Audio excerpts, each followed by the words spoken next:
we have anyone participating online? I have not been notified. Okay. If anyone is Okay.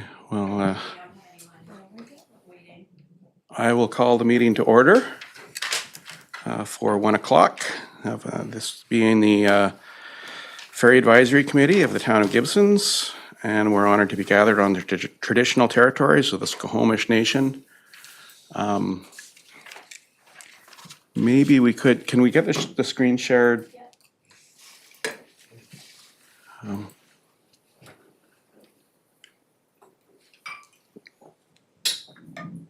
And first we need to approve the agenda. I mean, we kind of just made it very basic because I think the concept, the request for this meeting from the committee last time was just to have it open more to have some discussion about what our responses to BC Ferries should be on some things like that last presentation, maybe questions to BC Ferries. And we've already compiled a few of those, I think. And especially input for the PT7 submission. Yeah, so we tried to keep it open to that, but anything else? Okay, so could I just get a motion to, moved by Rob and Dave, and all those in favor? The agenda is approved, it's adopted, and then, we're into the main set of business, which is the priority tracking, which maybe some people have on screens, but is hopefully going up on that big screen too. Okay.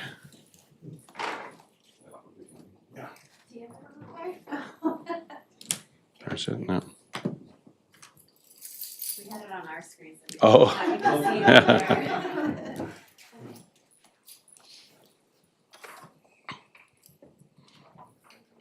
And I can move it here. So I guess first off, on the priority tracking, I'm wondering if anyone's had a chance to kind of go through this and maybe even add content. I need to admit that, especially because of the short timelines between this and the last meeting, and because it's grad season, I've been like just swamped doing other things. I haven't had time to look at this very closely. I will say, when it comes to BC Ferries, and one thing that happened was a meeting with the vice president about the traffic congestion that happened in Langdale, and I'm coming out of that. I'm quite satisfied that they're really taking that problem seriously. That happened that day, like I guess it was 2 Sundays ago, which never should have happened. It's never happened before, despite, that I know of. I don't know if Rob remembers times, but like to that extent, where residents and workers were actually blocked and stuck in traffic it was just completely unacceptable. And they heard it from me, they heard it from Kate, from our committee too, who was in touch with them, and the area rep. And I did find that from talking to the vice president, though, they're really digging into just kind of, figuring out exactly what happened when they did, and a lot of different factors, and they're responding to it. That is one of the topics I put on here, was just around, I think I called it like a response plan for when, like what are the procedures for when they make the call to bring in traffic control from, they don't have to come bring them over from the city, so. Yeah, I was curious, like, where any conversations related to that incident were, and we can expect to see any, like, standard operating procedures around, like, when this, then we do X, right? So like, as soon as there's a ferry delayed more than whatever the criteria needs to be, that it would be good, I think, to understand, like. So where does that fall between BC Ferries and the Ministry of Transport? It's like, I probably shouldn't give a percentage, but it's BC Ferries. I mean,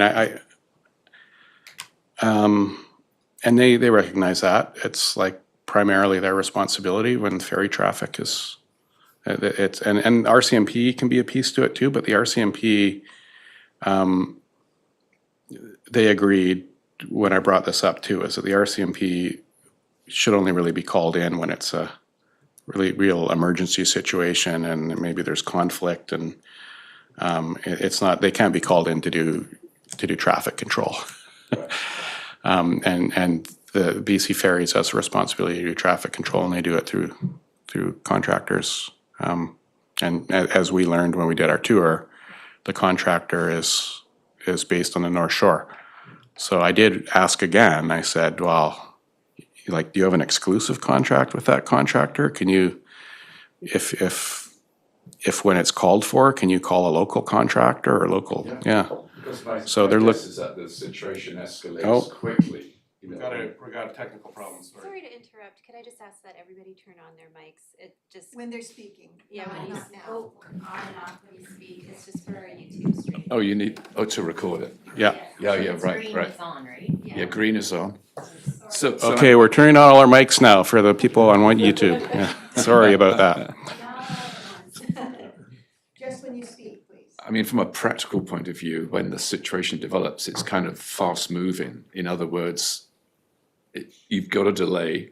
You know, what's the trigger point at which you can anticipate the traffic backup? By the time it builds up, it's kind of almost too late to get someone over from the North Shore to deal with it because the ferries are down.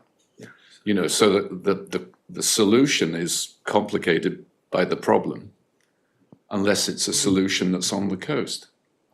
I think that's sort of why, like, I would like to see, I don't know if it exists now or if that's what they're talking about doing, like defining what that trigger point is, because it obviously needs to be sooner than, I mean, I don't know what happened on that particular Sunday, but there's gotta be a criteria or a matrix of sort that someone can put together based on historical data that says, okay, when this and this, then we make that call and we bring the staff over. Because they've got all the, my understanding from our tours, that they've got some of the services, like the. Yeah, but I think bottom line, on a Sunday in the summer, they bring the traffic control over. Like, it's not, they don't wait until things get, that they should be there in the morning, yeah. I like that request even better. Yeah, no, I think it already happens, but there were all kinds of other. So on the bypass, there's a sign that says, you know, ferry traffic use the right lane. But in reality, it just, as people are going down there to get on the boat, they're going to fill both lanes. So that's, you know, that request just falls on deaf ears because, hey, you're just going to drive down both lanes. The only, Rob may be able to provide some insights into this. I think fundamentally, it's worked for decades. I mean, this was a rare event that But was super this, bad. whatever happened this time, Yeah. There's a few things that I see on it. I mean, the first thing is they have to have a traffic control person at the very top to slide people into the right-hand lane. That's what they used to do. Back in the good old days, when they had local control, the terminal manager would simply make the request and bring in without any, need to go upstairs. And I think that's the thing I find so frustrating and why I like your comment about the standard operating procedures. Because all they need to do is create some standard operating procedures that say, if the ferry breaks down, traffic control comes in, regardless of the day of the week or the time. And it comes in on a Sunday and it comes in, on the busy times. I mean, that's just simple. I can't understand why ferries who are big on standard operating procedures haven't got something like this. And if they do have it, why aren't they following it? It's quite bizarre. You know what happens in Horseshoe Bay when there's a lot of traffic is they have someone at the top there that asks the question, for instance, have you got a reservation or not? Right. If they had a person at the top of the bypass, which, are you going on the ferry or not? All cars get stopped. Yeah. They get asked, are you going on the ferry or not? And then they're directed into the right-hand lane. Same kind of process. Yeah. I think with the standard operating procedures, I mean, this is just from the impression I got from the conversation I had, is that there's still a lot of kind of latitude for human error when you're in the situation of going like, okay, we found there's something wrong with the hull, and we're hearing from this source or that source, and they're juggling all this and going like that, maybe this can be fixed in 10 minutes. So do we get a water taxi to call extra help over, or do we do this, or do we do that? And I don't know, maybe, yeah. They'd have to get pretty, I think it's pretty detailed with their standard operating procedures of if this and that. But anyway, I think they learned from this experience, and they're really So did a. what are we going to request as a committee, or you as the town, of British BC Ferries? Well, if you want to request more, you can, but I had a meeting with them and was satisfied that they've gone deep into this. Right.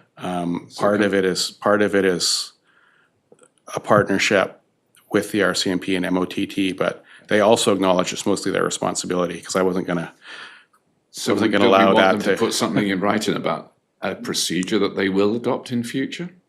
Oh, I think they can give me the procedure they already have. They- Yeah, I mean, they can show, they'll have protocol for this, but where that stuff falls by the wayside is when, in that moment, when they're going, well, are these ferries are these ferries gonna be canceled, or are we gonna get it in 10 minutes? Is it gonna be late, or they just don't, I don't know if,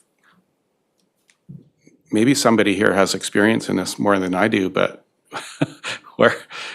that's the hard part, I think, is what triggers you to make the right call. I mean, they have people internally who can hopefully learn from this experience and maybe figure that out. So I guess the question becomes, are we going to trust them to get it right? In the absence of anything written down, What they used to do. we in the have to trust them? past- What they used to do in the past, you were saying they used to have somebody up on the bypass. Why did they stop that? And especially now that our traffic has increased quite a bit with tourism compared to what it used to be. They had people up in the bypass. Yeah, They did on that day. so But then it got more chaotic when I don't know how much I can say about this, but for whatever reason, the contractor decided to leave the top of the bypass at some point that day, and then things got even more chaotic. Yeah. So that's something they need to work out. They're working out internally, and that was with their contractor. And I do feel like even through the conversation I had, I brought up the idea of, like, is this an exclusive contract with the contractor? Can you, if you need to, you should be able to call in somebody locally to help.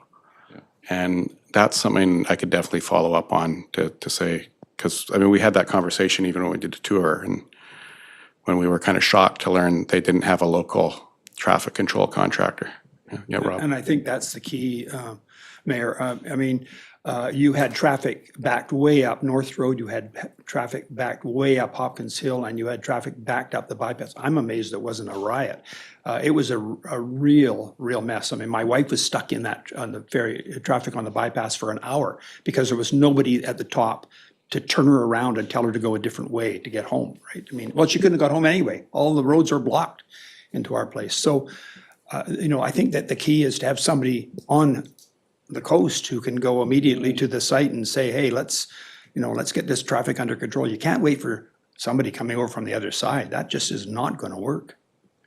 I have a question, maybe it's an ask, and so I guess based on your conversation with the VP, do you know if there's a plan from the ferries to, like, once they're finished digging into things, if they're still looking into what happened that day? Like, is there a plan for anyone to communicate to the community around, here's what happened? And- Yeah. Because I will say, like, I mean, it seems like it's happened a few times where there's been traffic backed up along Marine and all these places. That was obviously the worst, but that one was potentially, like, quite impactful to people. Like, I know there were people who had babies in their cars that were trying to get home to Langdale. Like, someone had to get off on a bicycle and go up and get a child out of a car to get them home. I do feel like that one was probably worthy of a response directly Okay. from ferries to the community. Because, I wasn't on it. They actually told me they would give me some information of like explaining what happened. But it was only 2 days ago, so and they said, "Oh, we'll try to get it to you before your meeting," but can't expect them to do that because it's, The other question, I guess the other aspect, I mean, maybe it would be worth us if they do have a documented kind of standard operating procedure for, you know, when they call in backup for traffic control, just for us to be able to take a look at that. yeah, and they did share for their summer. I mean, I was impressed that when they announced their summer schedule, they had this kind of backup plan of like, if a ferry goes down, here's what we're gonna do. And they released that publicly, so that this isn't the same thing, but it's the same spirit, like it'd be great. And I gave them a lot of kudos for showing that to the public, so if they offer, yeah, I think this would give people some security too, just knowing that there is something in place. I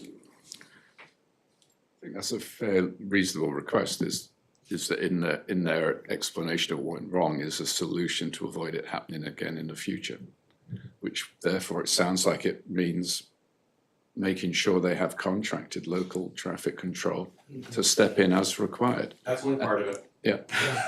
Guaranteed, it's way more. It has to do. That's only part of it, that it has to do with what they're doing internally too, and their decision making there, and that's stuff that they need to look after, and they are. I'm satisfied that they're taking it very seriously. That's good. Yeah. Yeah. Yeah. So I mean, I wish that were the only. I was so quick to correct you because I wish that were the only problem. Unfortunately, there were all these moving parts that kind of all failed at the same time, and I'm happy they didn't, like, sometimes, I'll be frank, and I think we're all familiar with this. Sometimes in the past, BC Ferries, you kind of get a response that's defensive or puts the blame somewhere else, like could have gone to MOTT, could have gone to RCMP, could have gone to the people who were stuck in traffic even. We've seen that before, and they had a very different response this time, and I appreciated that. But I think the public needs to see it too, so the idea, the concept of them putting out some communications about what happened and what they're gonna do to improve it, I think is a Okay. really great idea and something we should suggest to them. So, and that's here somewhere, right, Aaron? I put it, Oh, I think everybody can move this file, right? Or is it only me that can move the one up there? yeah, I logged it under as a request, just around kind of the SOPs, for what happens when there's, you know, Okay, pounding issues going on that may put the traffic at risk there, but I can. oh, Row 14 and 15. in what? Is it in this one? Yeah. Okay, Traffic management response, so yeah, line 14. But I can update that or add another note that would request a formal response from the ferries around. okay, here it is for everyone to see here. Yeah, traffic management response.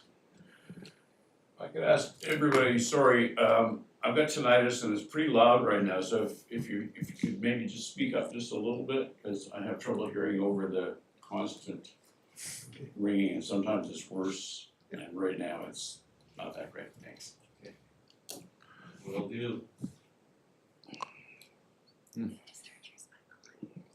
So, oh, Aaron, you said you'd expand on this one a little bit based on what we just talked about? Or- Yeah, I can. I don't mean we're not gonna wait for you to type in right now, but yeah, as long as. Yeah, good. I can put a note. Watch every- I can put this as more of an immediate one and just say we're gonna request a Yeah. formal response from Great. the ferry to the community. Okay, sounds good. What's the mechanism for doing that for us? Through me, yeah, which is working pretty well. They're pretty responsive right now, so. Yeah.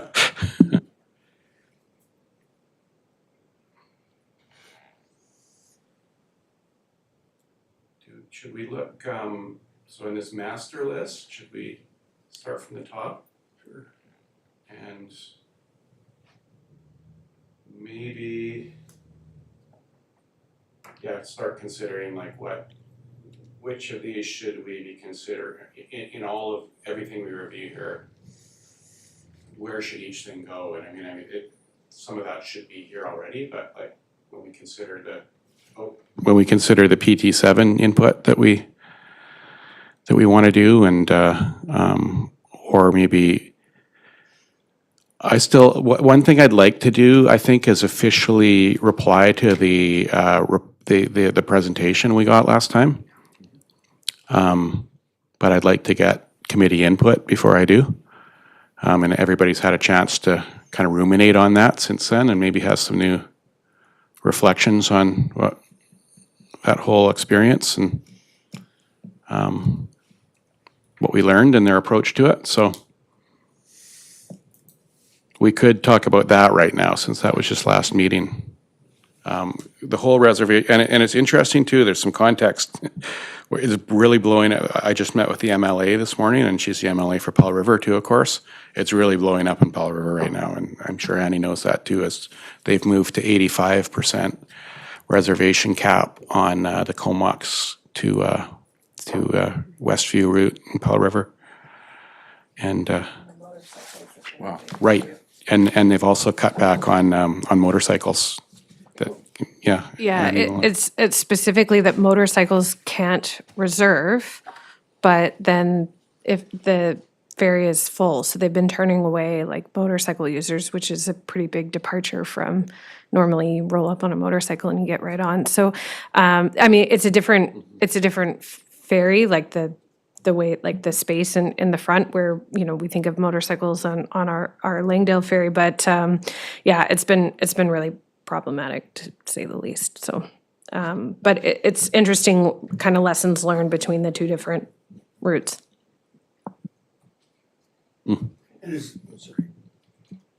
Is that the same for the Saltery Bay run too, 85%, or just the Comox one? No, that one's not reservable at all. No, that's right. So It used to be, yeah. I mean, certainly from a tourism perspective, all of these changes are very complicated to help tourists understand. And of course, we have a lot of people that go all the way through doing the circle route or coming, you know, either direction. And yeah, the communication factor of, well, you can't reserve here, and here you should definitely reserve at all times, and here you might have to reserve some of the time. And it's a real challenge for tourism communication, particularly by people who are coming here for the first time or, you know, not regularly.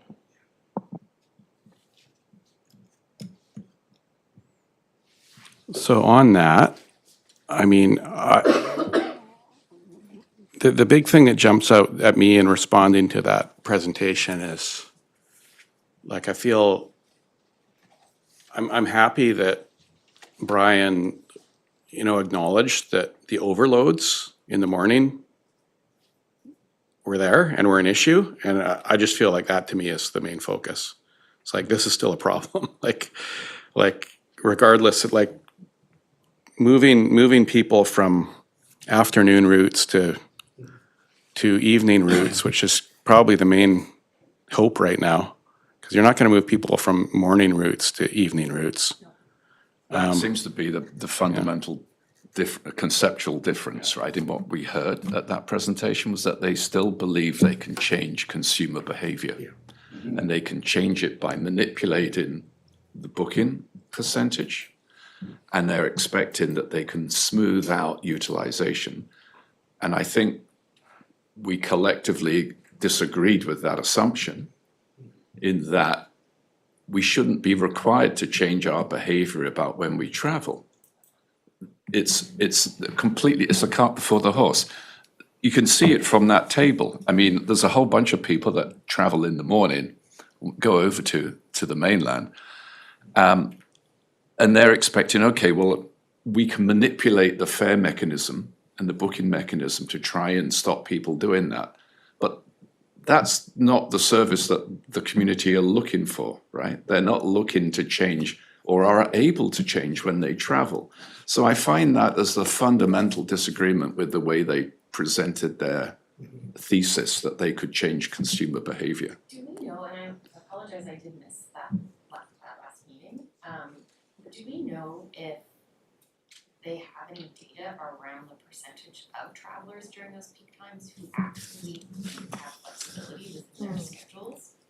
We asked them if they knew anything about the people who were making On reservations. your and behalf, I said, I said, Aaron will want me to ask this. Yeah, Amazing. Yeah. but they have no data. 'Cause they, I mean, that was their answer, right? Really, they don't, they have. they have no doubt. Essentially, And I think that would go to something else I was looking to add to this kind of list of priorities is around like, do we have as a committee any ability to influence or recommend where they go about collecting data? Because there are surveys that you get when you make bookings, there's that, like I frequently get that survey when I make a booking that's like, hey, did you know that we have fare savers, and did you book this because it's a fare saver, or would you book if there was a fare saver? And I often do the surveys and just say, Oh, good for you. I have no flexibility in my travel.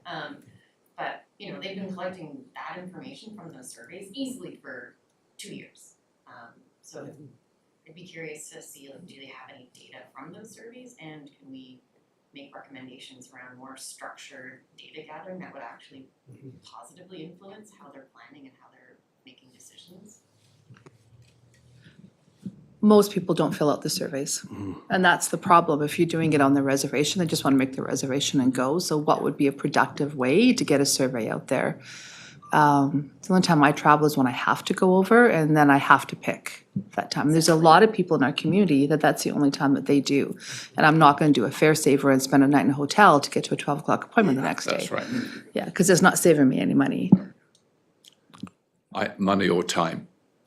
Money or time, and I feel that with that presentation, what really struck me the most was we're not being coded as the right route. We're ferry dependent. We're not strictly a tourist location. I think to some extent, they're getting the data right now. Like, I can look at that and go, all your morning routes are red. Those people don't have flexibility. Yeah. And this is a problem. Yeah. that's exactly why. And I you did- can't look at that data. It's a matter of interpreting the data. I'm concerned they're interpreting that data right now by going, oh, all those morning routes are red. We still need to get them to move to the evening. That's kind of the tone we got. It's like, no, that's not going to happen. That's my point. What you need They're is more, thinking they can we need more change service behavior. in the morning is what we need. And I think Yeah. that's our disagreement with Yeah. what they presented, that Yeah. they, I think that my point sort of layered onto yours is it sounds like they're making decisions without any real data or understanding of who is traveling in those windows. But they're collecting it by doing it. I mean, if this is kind of a pilot, I think but now it's a matter of interpreting it. And the way I interpret it is clearly there are a lot of people who don't have flexibility in the morning, because otherwise they wouldn't be trying to line up in the morning and having overloads. We've got enough information from online and just around the community to know that the ferry's full. So you're only going to go there if you really need to. Annie? I have a few thoughts from that presentation, and I think a couple of them we briefly chatted about at the last meeting, so I don't know if there's been follow-up on those things. But one thing that I hear very frequently from community is that the increase in reservations, is effectively a sort of shadow fare increase. And so I know that there's saver fares. If that works for you, that's great. But I would really love to know what the overall average cost per vehicle, or per AEQ, or however they want to do it, has been since they've increased the reservation cap. Because I suspect from some of the numbers that we received around the increase in advanced bookings being, in May it was plus 31%, but only 16% of all vehicles were on saver fares. So I suspect that more people are paying more on average. And I think that's a huge sticking point for the community, at least that I've heard. And so that having some clarity on what that kind of average price is, I think could help inform some advocacy around their pricing structure, and so I know they're trying to move people off, but for people that don't have flexibility, it's just a fare increase, and I don't know that that's particularly fair or helpful. And then the other interesting thing is I'm very curious to see if they'd be willing to break down, like the way that they presented the different capacities by time of day is just in these time groupings. I'd love to see it by actual sailing. I suspect that there's 1 or 2 sailings that are extremely low and are dragging down the entire average in terms of capacity utilization. And that capacity utilization is the number that they're basing so many of their service decisions around, going, well, we can't justify more ferries or we can't justify additional sailings because you don't have high enough overall capacity utilization. But if it's just 1 sailing that's dragging that whole thing down, then that tells me that there's a problem with that one schedule. And I did raise the question if, would they look at the schedule again? And, they kind of shrugged it off, I think. But from my perspective, that needs to be a very real conversation. If you have everything else much higher, that's to me where the problem lies in terms of capacity. I think, Annie, you also mentioned, I think it was you last time, is should the stats really include that last ferry to Langdale? Because that's just going home to sleep, right? Position in Ferry. Yeah. Yeah, and I'm not saying that sailing is not important. When I've caught that sailing, I'm very grateful. So I'm not trying to turn around and advocate that we don't get that, but it's just the decision making being if you're hitting these capacity targets or not when you have this sailing that it's never going to get there. And I know they say that Tawasin and stuff hits that, but again, we're not that community. So those are the things that I don't know if they'll be willing to provide those, additional sort of data or information, but I think it's I think they would be really telling points and help us sort of craft a better ask or message. I think that's a great suggestion to get more granular data on the sailing and utilization, but I would ask them to extend it into June now, not just May. Because you've actually got a longer time period, more statistics.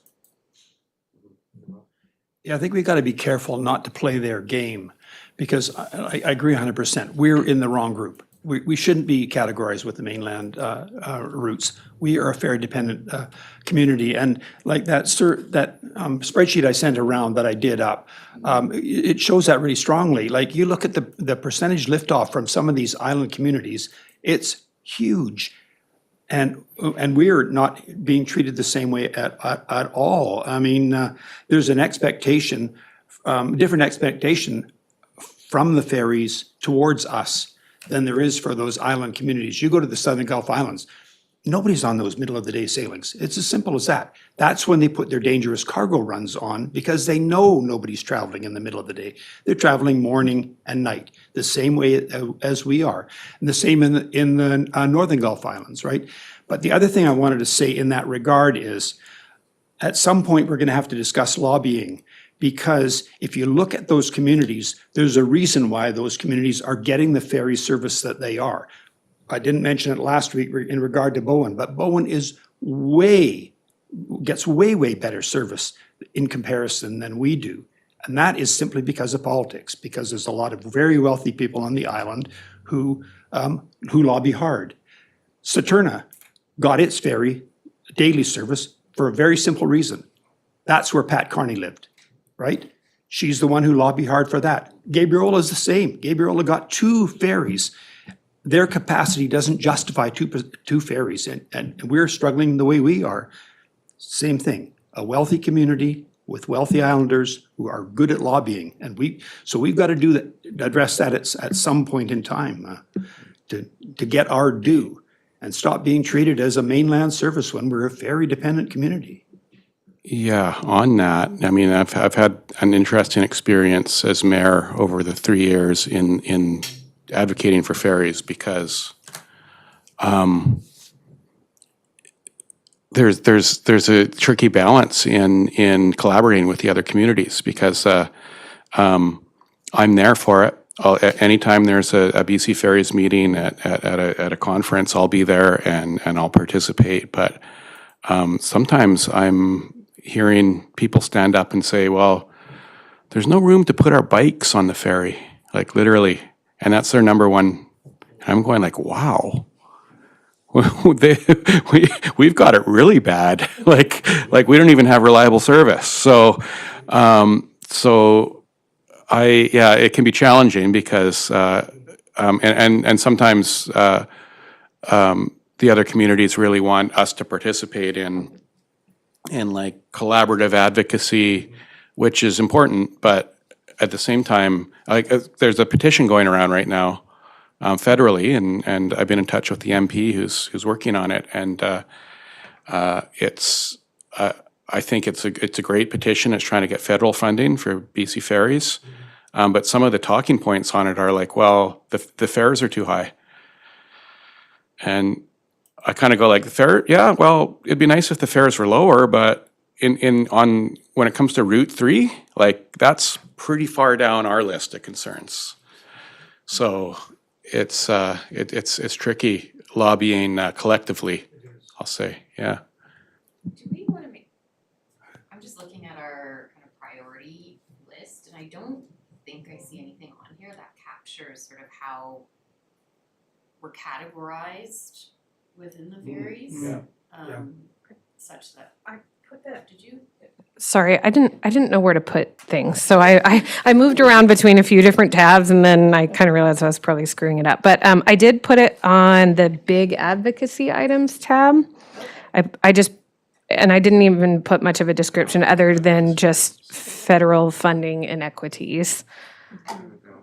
So yeah, I didn't put any description, but just based on some of the email correspondence we've received and what we know about the situation. So I don't know if that should have been under the other tab, so sorry if I put it in the wrong place. Yeah, so it's there. It needs to be, yeah, maybe, I don't know if it's the right place or the wrong place, but it also looks like it needs to be filled out with why it matters and some of the other. But is the funding piece? The route classification. So next, number 8, I think is what you brought up, Erin. Yeah. That's Yeah.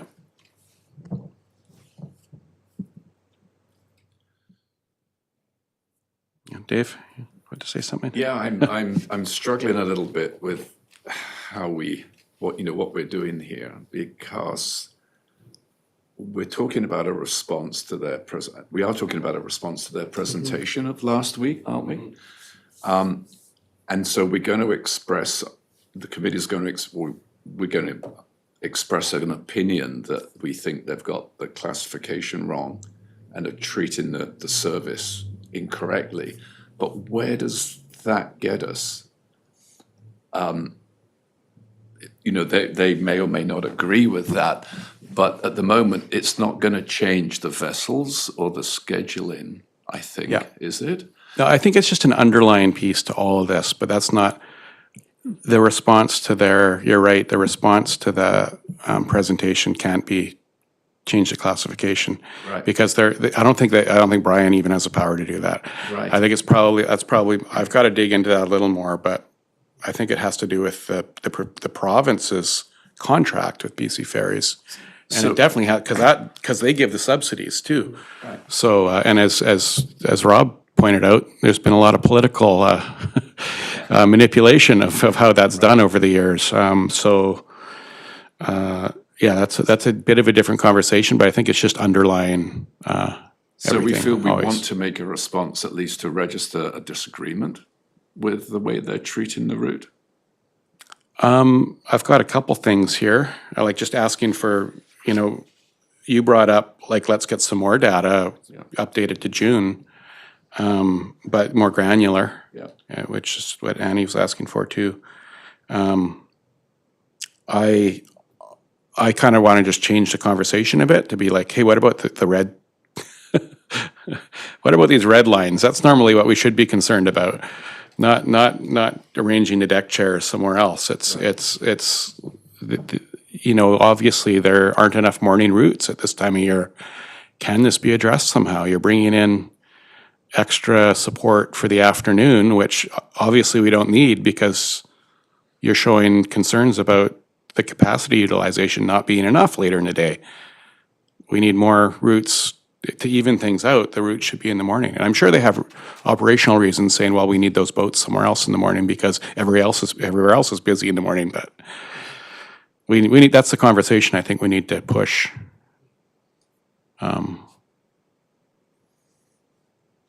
As a response, anyway. But I mean, also, there was a point about finding out the average. Grace brought up last time. I thought Grace was going to make it today. Did she? No, she couldn't make it. Okay. I sent an email just before the meeting. Okay. So Grace last time raised, what are the, I forget her wording, but the burden that this change is having on people, what is that? Like, in order to having to change their lifestyle all around to fit this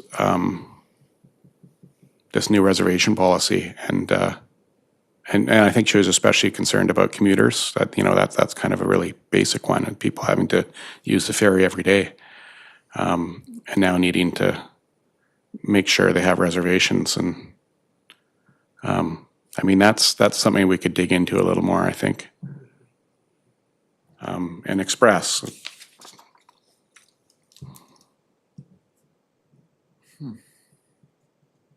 Because we are, as Rob's pointed out, we're not a major route that's primarily for, people traveling for a few days at a time, or tourism, or, yeah. It's curious, isn't it, looking at that data that we were given, that we've got high utilization on the morning sailings to Horseshoe Bay, but a much lower level of utilization later in the day on people coming back.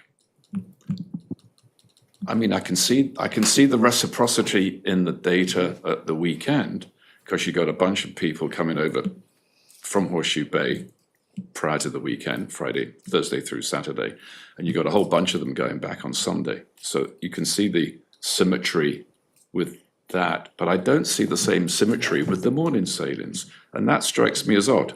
Yep, that's a good, I've been scratching my head about that too. It's like, I can make the argument to them, like, well, people are making day trips. They need to So you'd expect, go in the morning, but then you'd think they'd be coming back. they should be coming back too. later in the So, day. So it's kind of, that's kind of where we haven't got enough information. Options in the afternoon. right? That's what I was gonna say. That's why not having, 4:30, I could do, like, there are multiple. So they're spread out options. over Like, my more work sailings. hours For work reasons. Yeah. My time I come back is variable, and it depends on, how quick my meetings end, and Sure. am I gonna miss traffic coming out of the city, and like, there's just full stop a lot more options. Yeah. Well, that's why the granularity of the data would be helpful to see that, because at the moment this looks a little misleading, right?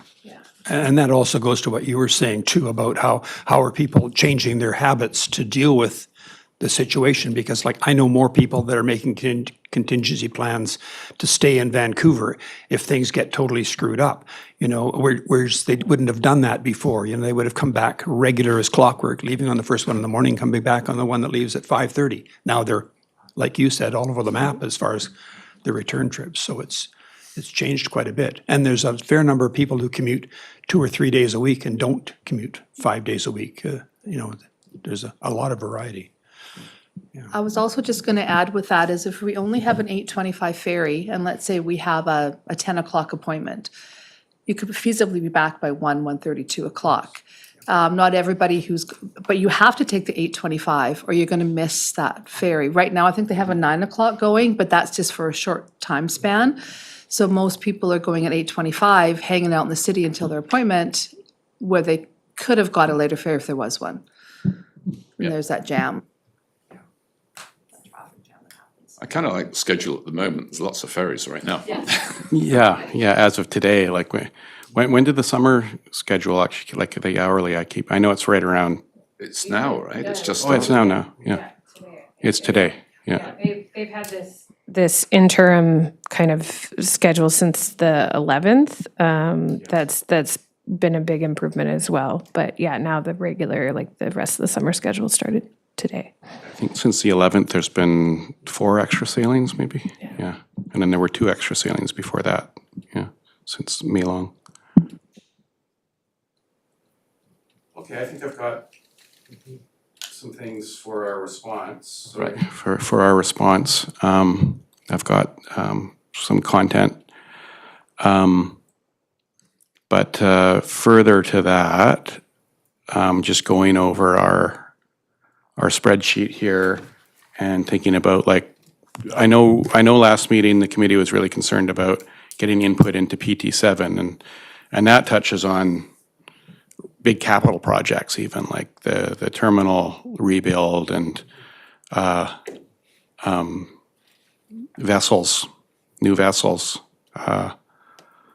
and maybe even flexibility about new vessels. I know Rob's brought up was it the C class, the old C class, or is that one of the classes now? No, that C class is a current class, but what was the old class called that was 200 to 250? Well, there were Vehicles. a variety of ships in that range. Most of them were single enders though, and we need a double ender on this run. It's faster turnaround. Oh, can you turn your mic on? Yeah, Sorry. yeah. Yeah, most of those ferries were back in the days of the V-class vessels, and they weren't the most efficient. But when you had them on hourly service, it worked quite well. And I mean, the Southern Gulf Islands have had the Salish class specifically built for them. They're a 200 car ferry, very efficient, fast to load, and something a little bigger than that. I think on an hourly service for us, at least extending out that shoulder season would be a way better option than we are now. Nobody has any complaints about the summer schedule. It works really well with the hourly service. They need to stretch that out, and stop assuming we don't travel once it gets to be the winter. Yeah.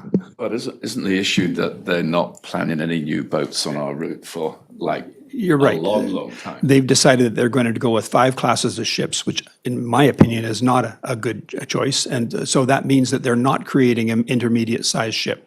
They're using the Salish size, the Skeena size, the Quadricrine size, and then right up to the larger vessels, right? I mean, the ones that work on the cross strait runs, like the V classes, or sorry, the Spirit class and the Coastal class. There's nothing in between that could be run with a small crew. They've got a lot of options that they can do for crewing size, and I don't think they're being too logical personally. I want to ask you a follow-up question to that, because this is where we can really use your experiences. Remember when we asked Brian about that? I think it was in that meeting. There was another one. His first response was the training time, or that's one of their justifications for reducing the number of classes, is they have to train everybody for those different classes of ships and do separate kind of training regimes. You've been there. I mean, I know you're not there now. I'm a little cynical on that one. Yeah, okay, okay. I think he put far more emphasis on the training aspect than they have used in the past. Captains learn how to drive different ships pretty quickly. They don't take months and months and months to learn how to drive a ship. I've worked with captains who simply walked on board and took it away, right? I mean, and I'm not advocating that by any stretch of the imagination, but there is a balance. Right. I mean, most of it's all about controls, and nowadays a lot of the controls are the same. They're all using all this intermediate and smaller size. They're all using Z drive setups. Where the propellers themselves turn. Those are pretty well standard. And larger ships they're using straight drives. Well, that's again pretty well standard. It's a control system. It's just learning how the ship handles. Right. So I think he's overblown that personally. Yeah, and I think most captains would agree with me. Yeah. Is it also about maintenance and spare parts and so forth?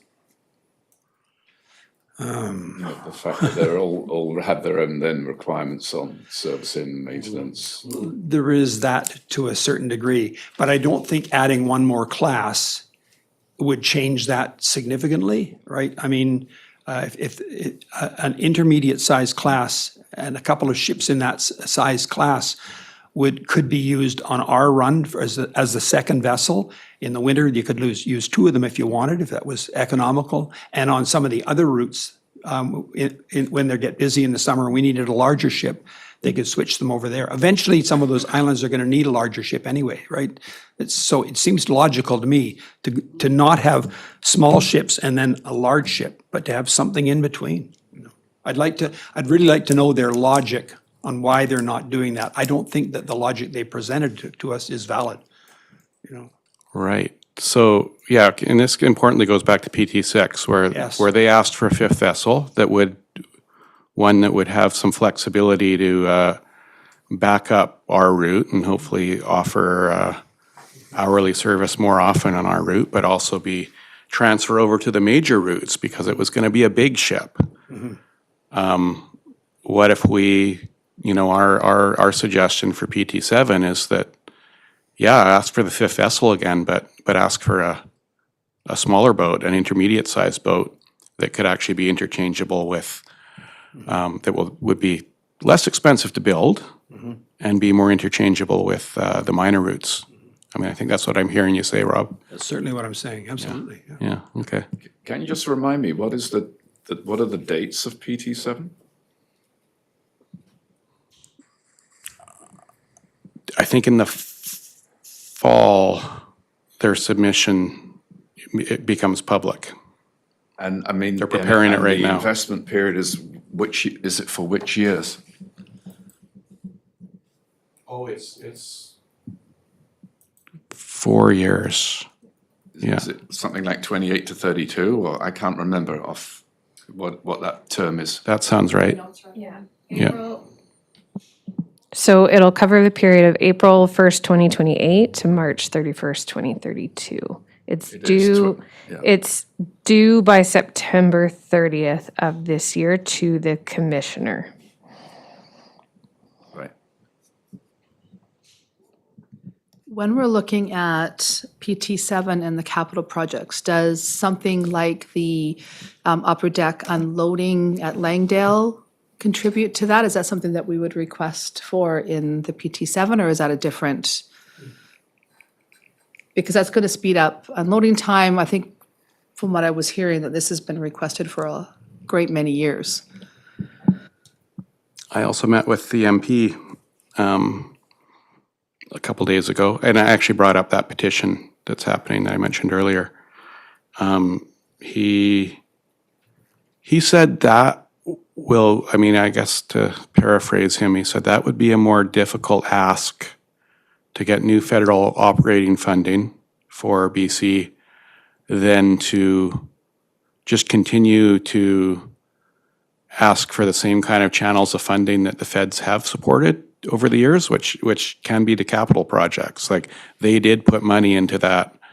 They did commit money into that Langdale rebuild that was supposed to happen, but then it got canceled, so that money got lost. Or they can also commit funds to new vessels too, they say. And I don't know if that's borrowing, because sometimes that gets a bit mixed up, as they can offer preferential building or borrowing through their infrastructure programs. But even that's helpful.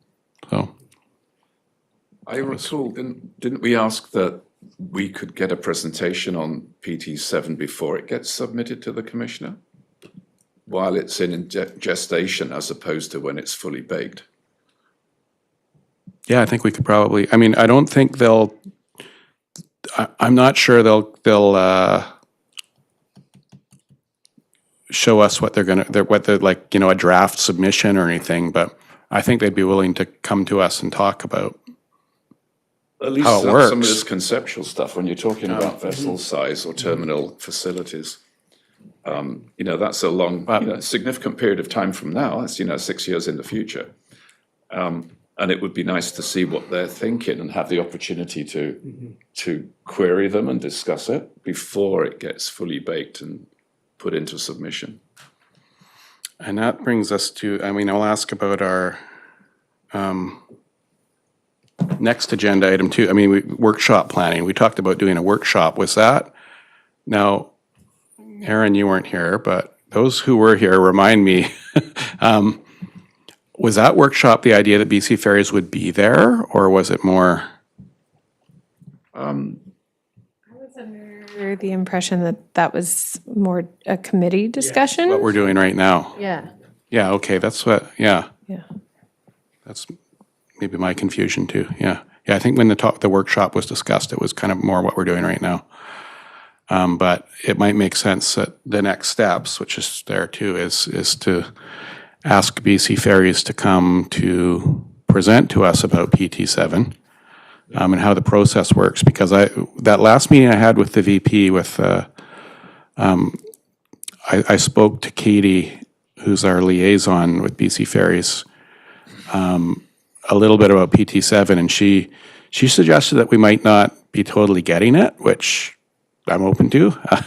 She said, because my understanding is the submission I saw last time was very detailed, and it was all about the fact they asked for these 5 vessels, and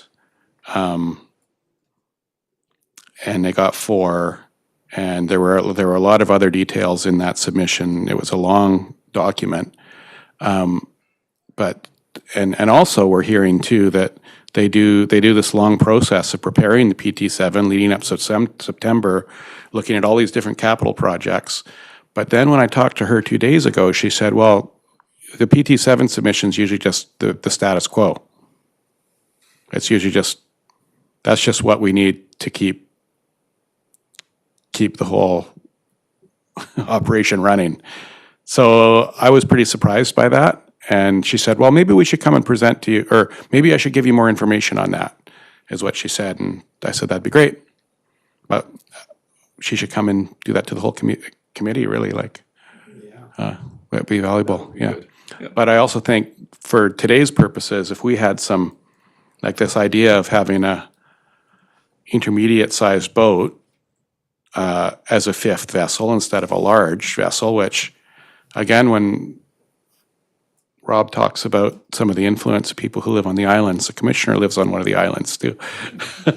And I think the commissioner has a really strong and has some sound logic in saying, why is all this focus on these huge vessels going back and forth between Vancouver Island and you know, when there could probably be some more economical ways of dealing with some of the challenges that Route 3 has, for sure. Like, I think that's safe to say that that's what she was basically saying in that probe that we all saw in the first agenda. I forget the name of the author, the former CEO of BC Ferries, who'd written a letter.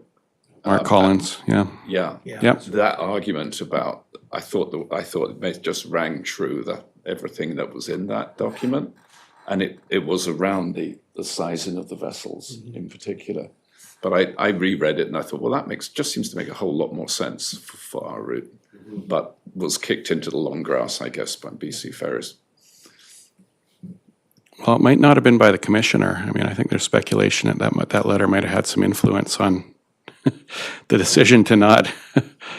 Yeah. Has anybody read the new strategic plan that came out like this month? BC Ferries strategic plan? I'm just noting in the CEO's statement at the beginning that PT7 will set the framework for fares, service levels, capital investments, and operating targets from 2028 to 2032. So my read on that is that it's not just status quo. It's very much can include those capital asks among other things.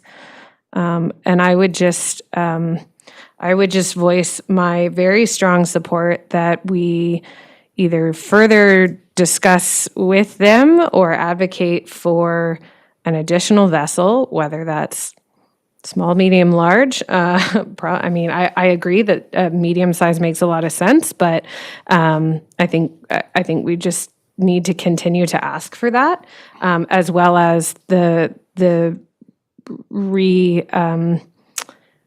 revisiting the Langdale Terminal redevelopment plan and bringing that back in, particularly the overhead pedestrian walkway, because that has such major implications for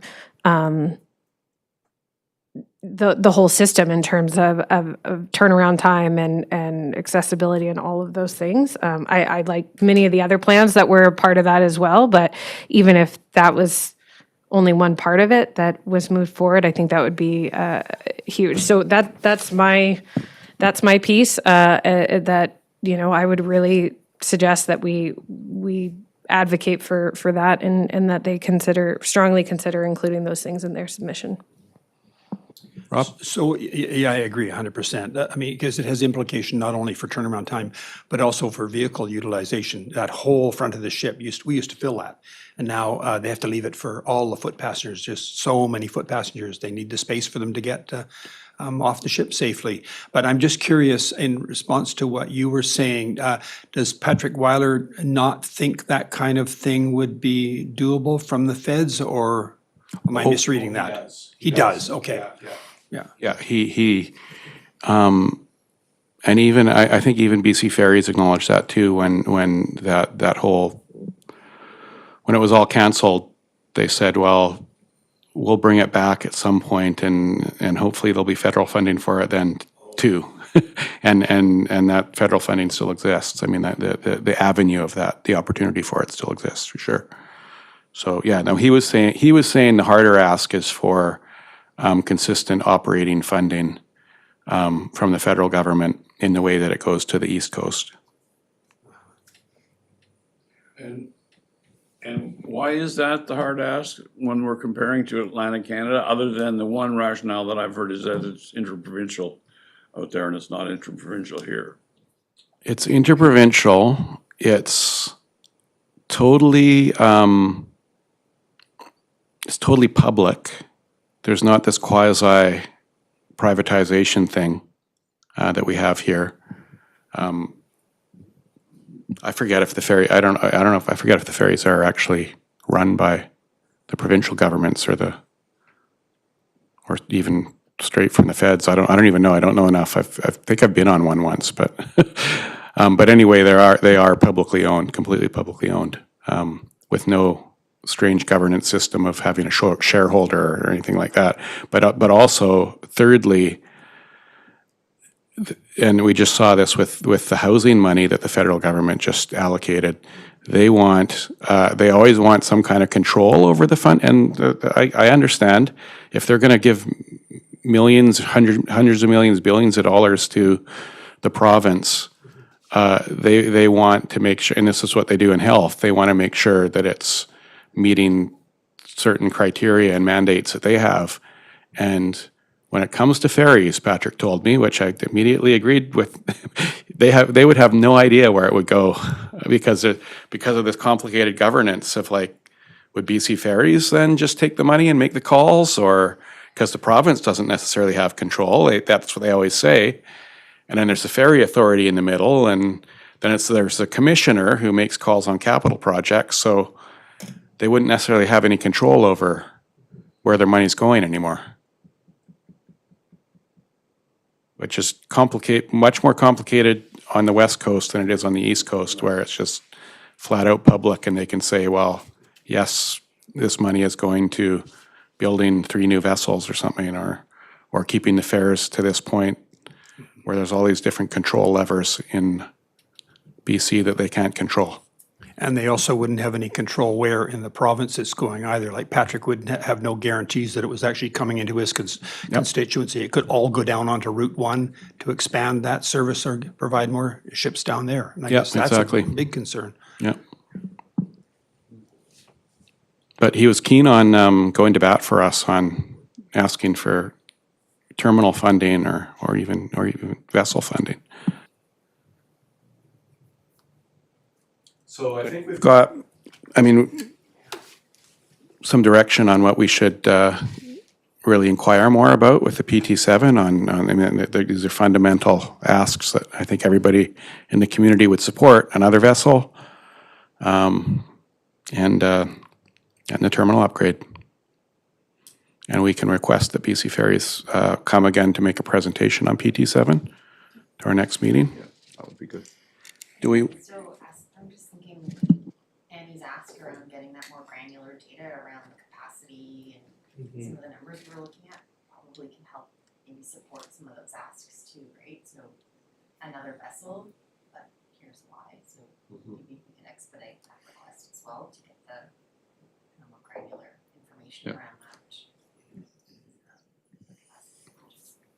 Yeah, I see that one as being a letter that I will send on behalf of the committee in response to the presentation. And I've taken notes on, some of those, so. But you're right, getting that data can help with the argument to the commissioner too.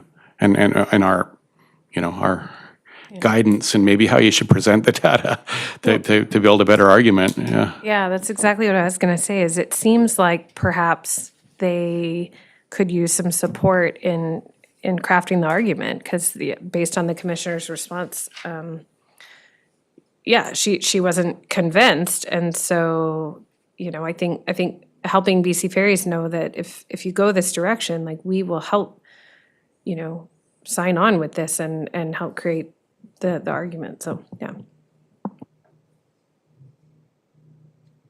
Okay, well, so I think we've got a concept for our next steps with the next meeting and sending out a letter. So we could end this meeting really early, but it might also be helpful just to use the time to run through this document and maybe especially, oh, we're all touching it, saying, oh, I don't know, I don't even know who's doing that. I think we're all able to, because it's a shared document. I'm just going to use this cursor and go down here. Now we're at community themes, and I'll go up.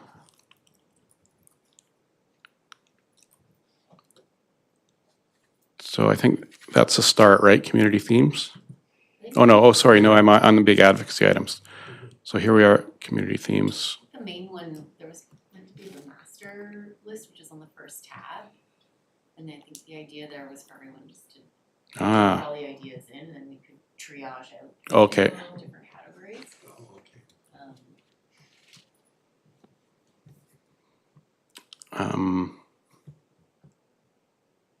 Okay, I'm not going to touch it anymore, and because we're multiple people are. So people who have been more familiar with this document so far, maybe run us through it. Who've been using it? That would be you, Aaron. I think Aaron's been using it. Okay. Yeah, I mean, there's a few tabs on here. You can see like community themes, big items, quick wins. The master priority list here was intended to be just a bit of a kind of a dumping ground for any themes or ideas or areas of question or concern that the individual committee members had kind of raised. So the idea was for all of us just to layer in here and organized by kind of those priority areas, which are kind of like the buckets of what are the themes of these kind of questions, asks, issues, concerns. And then we would kind of review this together and triage out in terms of, are we aligned on some of these things? Are there things amongst here that we could do as quick wins or immediate asks, or are there things that require further alignment or deeper advocacy, and just figure out where we can focus on some key actions that can deliver on some of these items here. So question for you, Aaron, then I might have misunderstood with the way the document was going to go, because I put some stuff in other categories rather than in the dumping ground at the beginning. Was the plan to put them all in the dumping ground and then move them later? That was the initial thinking. Oh, but okay. We can move on. I recognize like some of the big topics right around, I think we seem to recognize that some of the way our services are set up that are not serving the community are related to the fact that our route is categorized in a specific way, right? Which is a pretty big, that's not a quick ask and somebody makes a decision tomorrow and everything changes. So, that would be one that we can move over to that bigger advocacy item thing and then look at what is is this something we want to focus on? What is the route to getting that done? But I think it's fine for the purposes of, just getting this started. If we've got things captured anywhere in the sheet, then that's great. I mean, there are two kind of big themes, aren't there, here? One is optimizing the use of the existing assets? And is RBC Ferries, in our view, making the best of what is currently available? So that they're the shorter to medium term changes in operating procedures. You know, an example being the reservation capacity. So that's kind of, to me, a short-term change or thing that we argue for. Then there's the longer-term thing, which is like the PT7 and the massive capital investment, where you're trying to influence their directional thinking. But to me, there are two completely different things that the committee is focused on. Yeah.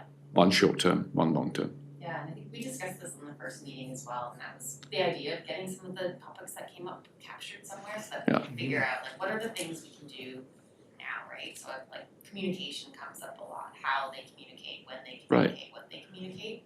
Probably more if we can figure out the right paths and ownership of that within the BC Ferries, and then that's probably an easier ask, similar to the reservation capacity, that seems to be a tap they can. Yeah, I mean, that's got a volume control in it that you can play with short term. Building a ship is a totally different issue, right?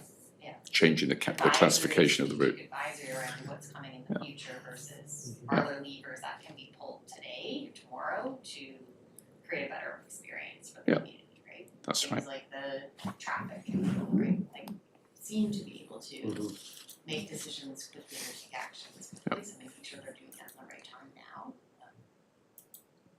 Yeah, and to your point earlier, David, we can't ask BC Ferries to just change us to a minor route.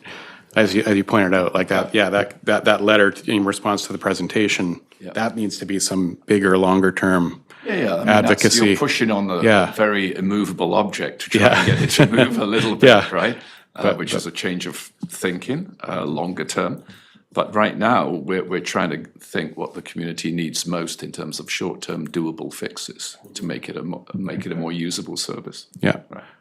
And more reliable service too. Yeah. I'll add too, I think that was a challenge with the previous Ferry Advisory Committee, is that all of the asks, big and small, would kind of get lumped into one big, long list. And it wasn't an effective means of communication. And so, yeah, you'd be going down and be like, here, the pet area needs improvement. And also, can we have another vessel? And it just was too, Totally so I different things. think trying to, ask for this one first? Or yeah, this one? exactly. And so I think the idea and kind of what we talked about at the first meeting is if this can sort of start to separate out those things into not only, the sort of term of, action, like short or long term, but also kind of who has authority. And so if it's like, hey, here's our wish list for the communications team, and here's our wish list for terminal ops, and here's our wish list for, the bigger decision-making, that might be a more effective means of advocating for change. I did put one other additional thing on here as a bit of an ask to the ferry. Like I don't think if it's possible for us to get access to just, some sort of org chart of sorts that provides clarity around who owns what within the ferry business, I guess, like. Okay.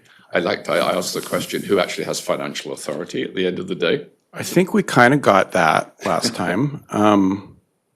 With did you watch the YouTube? Okay. Most of it. Yeah. Well, the Ferry Authority did a presentation, and they also did a presentation that's on there, a PowerPoint. And I feel like they did try to explain that. And I think they did have kind of a graphic for it. I'll take another look, because I think what would be best then if like that priority area where we have terminal operations, communications, we can align those to the departments or teams that actually exist within the ferry, so we know the audience for some of these asks and are using their language. Okay, so within the corporation, you're more talking about rather than all the different entities that run BC Ferries. Yes. Yeah, okay, we don't necessarily have that, maybe, yeah. That would be good to know, because the ferries have become way more siloed than when I worked there. Like I mentioned, a decision like the traffic control, that would have been made locally, or and even adding an extra ferry, that decision was made locally. John Yates at Langdale would phone his counterpart, Ken Johnson in Horseshoe Bay, and say, hey, we got an overload here, can you fire a ship our way? And that's what would happen, right? At the very least, in later years when I worked there, it would get kicked up one layer, but it didn't go all the way to head office. And that seems to be the way things are going now, that it doesn't seem to me, from what I'm hearing from guys that are still working there, that any decisions are being made at the local level. It all appears to be coming through a filter from head office. And I think personally that is a huge problem, because it really stretches out the timeline for decisions being made, like we saw with that whole mess with the traffic, right? So that's, I think, an important consideration. The other thing, I just want to come back to the point you made really early on, Aaron. I think if we want to have any impact on some of the decisions they're making, that getting really good statistics, not just for our route, but for other routes, is really important, so that we can argue, hey, look, you're setting this standard for us that we have to be sailing through full throughout the day, but you're not setting that same standard for pick a place, Alert Bay or Saturna or whatever, right? You're saying it's fine for those ferries to sail empty all day long, so empty that you can put a dangerous cargo run on when nobody is allowed to travel. But you're not saying that for us. So why the difference, right?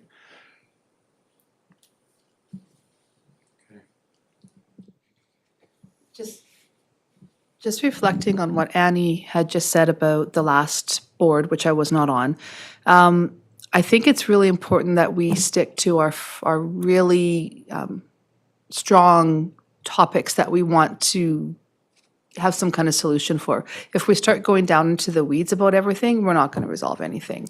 So I feel like we're all on board with that we're not going to talk about pet areas, and because really in the scheme of things, we have bigger issues, and those bigger issues I think we need to deal on, whether they're short term or long term. So the traffic control, all of that. So great point. Okay, great. I am having trouble even using this document because I'm not used to, oh, see, I do stuff like that. I'm not used to PCs. Are you right-clicking when you should be left? I think so.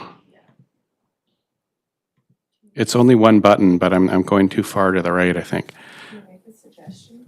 See Yeah. where it says 100%? Yeah, okay, because that's a problem, is oh, it's there, yeah. Yeah, if you drop that down to, I don't know, 75, it might be easier to see. And the mouse kind of wanders too. And then my biggest problem is half of the screen is being taken up by all the stuff at the top. I don't want that. How do I get rid of that? And then I can't get the tabs at the bottom either. Oh, Gotta love them, right? We didn't do practice on this first. oh, it's like over here. I wonder why it's not showing on yours. If I press this, what does it do? Okay. But that still doesn't get me over there. Sides here. Oh, sorry. Oh, no.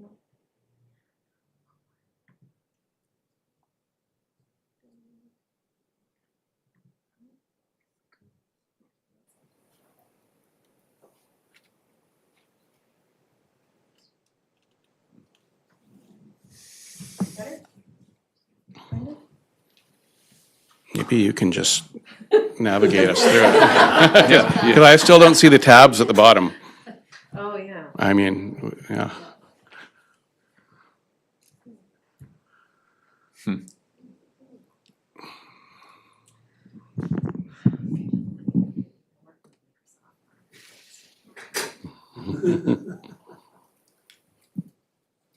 Yeah, it's different. Google Sheets is not nearly as clear to me. While we're looking at this, has there been any hot topics from the community that have emailed you? I don't think I have access to the emails or anything, but, or Okay. is it mostly about traffic control? Well, there was one I shared that we haven't talked about yet where somebody was raising something about commercial vehicles and barging them, and a concept that was discussed years and years ago. Does anyone remember that? Yeah, Rob? I can tell you that the ferries make most of their money from commercial vehicles. That's where the big money is. So I don't think it would be a very good idea for us to be pushing that personally if we want the ferries to be viable. That's one reason why they added the drop trailer. It's on Route 1 because they make a lot of money off that. So I also hear that barging is just absurdly expensive these days. I mean, I'm sure some people do it. I'm sure it's working for some organizations, but it would probably be totally unaffordable for some of the small businesses that need to rely on commercial traffic. Yeah. So that was something that came in, and then something just came in today. I was only able to scan it, but it was from Kim, the former member of the Ferry Advisory Committee. And I think Annie may remember, oh, there we go, yeah. Annie may remember that Kim, I think, had done an FOI to find out about reservations. And this was a conversation I was asking about last time, about can we actually identify how many of reservations are made by people with local postal codes, like who are local. And I found that when I asked that question, I think it was at our meeting, it was just kind of like, no, we can't. But I think maybe it's because they feel like just seeing the postal codes is unreliable about whether those are local bookings or not. But Kim did do an FOI and got some, and has shared it with me, but I haven't been able to forward that to everybody else. But I guess her concern is, or just, she's at least pointing out the fact that this would be helpful data. And it certainly would, like how many of these reservations are booked locally versus off coast. I was Annie? just gonna add, because, yeah, she had sent that over, or I saw it at some point. But she didn't, like, the way they classified local was only the lower Sunshine Coast. And so it discluded, put in the off coast, anybody that would be like based in Powell River, which of course use Route 3 a lot too. So I don't know that we can take the current information as face value in terms of separating out like resident versus non-resident. But yeah, like if they were willing to reshare that, or if FOI with a few different parameters, it could be really helpful. Okay. And I will share that email. I think I can only see it on my phone earlier today. Haven't been at my desk. But I don't think, I'm not sure much else has come in, just because it's only been a couple weeks since our last meeting. Yeah. Yeah, other than all of the concern about that, the traffic buildup, which we did talk about. There were a couple threads about that. Do we want to run through each tab here just so everybody gets a, could you help me with that? Do you want me to scroll down on this list or? No, just let me know. So once these get put in the master priority list, they get moved out to the other tabs. Well, it's a master priority list though, right? So If we could stop at the parking. I've had numerous seniors approach me in my place of work, and as well as friends that are dealing with spouses, loved ones that are having health issues. Not everybody can drive, so parking to get to Lions Gate or to their appointment has been a nightmare. One lady, actually, she says, I'm 82 years old and I don't know what to do. So she went to the parking attendant and he let her park in the 30-minute and said, I won't ticket you. But it's become quite a concern for a lot of people who are trying to visit loved ones or get to appointments or hospital. There's no parking, especially when you're leaving first thing in the morning and nobody has left yet. You're talking here at Langdale. At Langdale.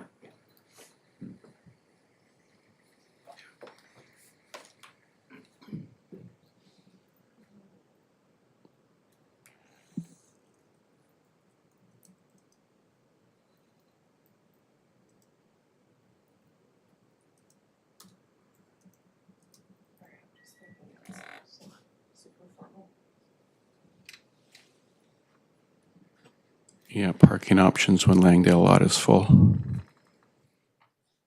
Yeah. So who's got ownership of this? Who would decide taking an item and putting it in, whether it's long-term, like advocacy, or a quick, short-term win?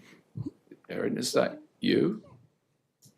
I mean, we didn't really fully align on how we were gonna run this, cause Yeah. this was just a kind of an outcome of the first meeting where we thought, hey, let's get something, there was a lot of Yeah, yeah, discussion no. in the first meeting, so let's find some way to combine all of our ideas and thoughts. I think what we talked about in the first meeting was getting something like this going and then going through the topics together to assign priority, like, are we aligned on this as being something that we want to address with the ferries? And then we can assign ownership at that point where it should live.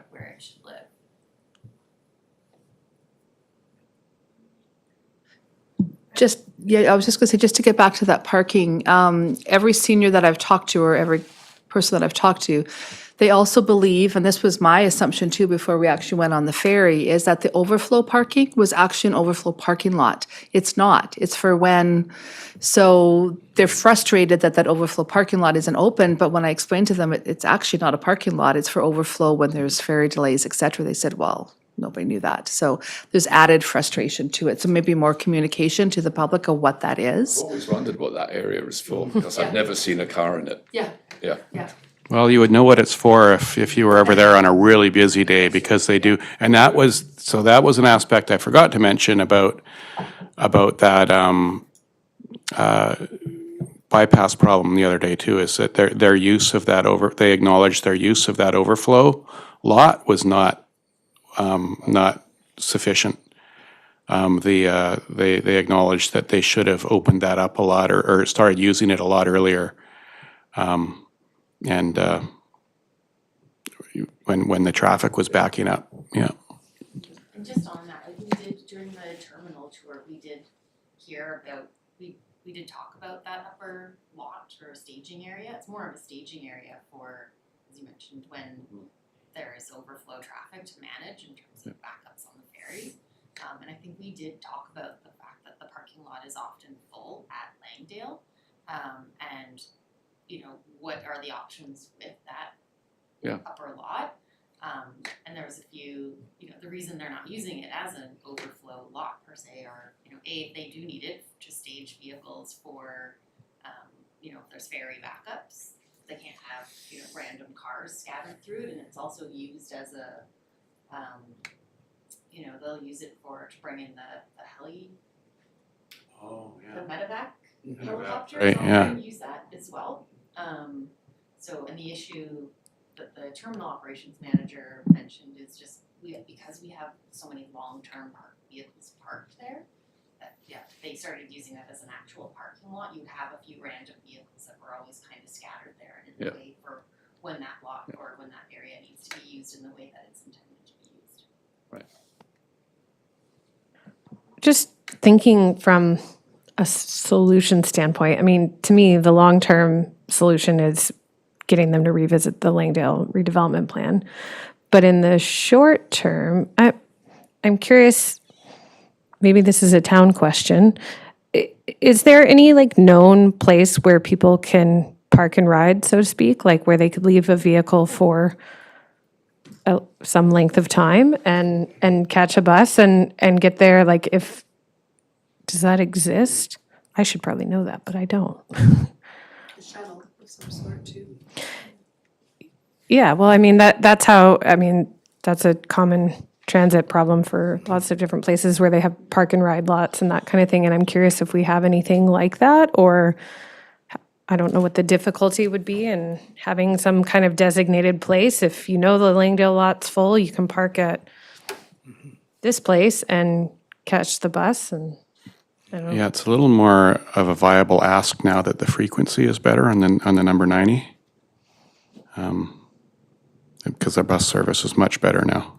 Yeah. Rob, did you have something on I'm this? just going to say, it sort of goes to something we were chatting about earlier on, the fact that there needs to be an integrated transportation plan with BC Ferries and transit and all aspects throughout the ferry system, not just with us. But I mean, this sort of speaks to that, the need that, if the lot is full, which it is often the case, then, there needs to be other options for people that are recognized. One of the things that I question about that upper lot, though, is that I'm not sure that it's very underutilized. When they need it, they desperately need it.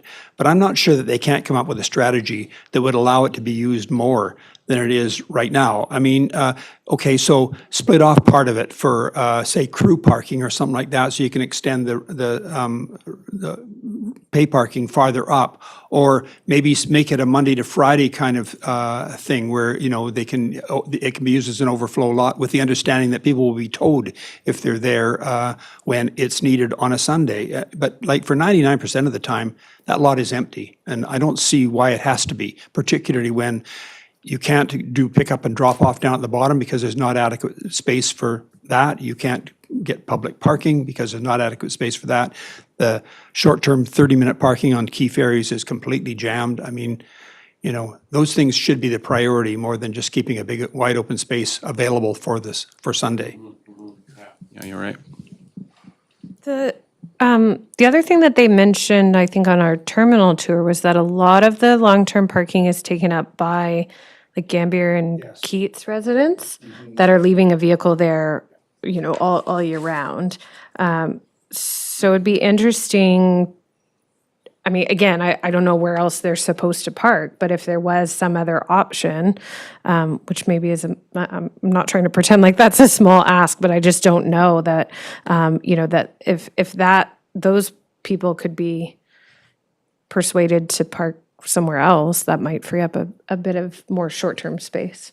Just a thought. Can I quickly reply to that one? Because it's a huge problem where we are, when the Hopkins Wharf, lower wharf is there, then they park and they plug the Hopkins Road, and we have a hard time getting access in and out because of the Gambier Islander residents not wanting to pay for the ferry parking, but parking for free down there, both up and down Hopkins Hit Road and up and down Point Road. So we would be very resistant to something like that. And it's the same thing on Smith Road. They do the same thing along Smith Road as well. So I don't know what the solution is there, but there are some concerns. Interesting. Kate would have a lot to say about this if Kate were here today. Yeah, it'd be a good conversation to have with her. I'm sure it's been talked about a lot.